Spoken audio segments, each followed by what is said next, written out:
اعوذ باللہ من الشیطان الرجیم بسم اللہ الرحمن الرحیم یوسف ایھا الصدیق افتنا فی سبع بقرات سمان یأکلہن سبع عجاف وسبع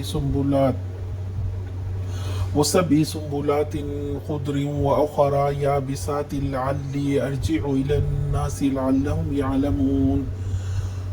اس نے جا کر کہا، یوسف اے سراپے راستے مجھے اس خواب کا مطلب بتا کہ 7 موٹی گائیں ہیں جن کو 7 دبلی گائیں کھا رہی ہیں، اور 7 بالی ہری ہیں اور 7 بالی سوکھی، شاید کہ میں ان لوگوں کے پاس جاؤں اور شاید کہ وہ جان لیں۔ قیدی یوسف علیہ السلام کے پاس آیا اور کہا، اے سچے انسان، اے راست باز آدمی، مجھے اس خواب کا مطلب سمجھائیں۔ 7 پتلی گائیں 7 موٹی گائیں کو کھا رہی ہیں، اور 7 خشک بالیں 7 سبز خوشیں، تاکہ میں بادشاہ کی طرف لوٹوں اور وہ اپنے خواب کی تعبیر تک پہنچ جائے۔ یہاں یہ بات غور و فکر والی ہے کہ قید کے ساتھی ساقی نے بادشاہ کے خواب میں کوئی رد و بدل نہیں کیا۔ اگر خواب میں تبدیل کرتا تو تعبیر غلط ہو جاتی۔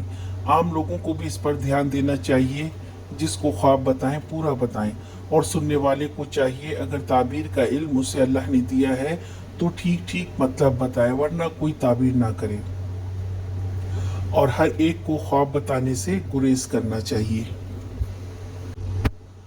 آج کا سوال، ساقی نے یوسف علیہ السلام کو کیسے مخاطب کیا؟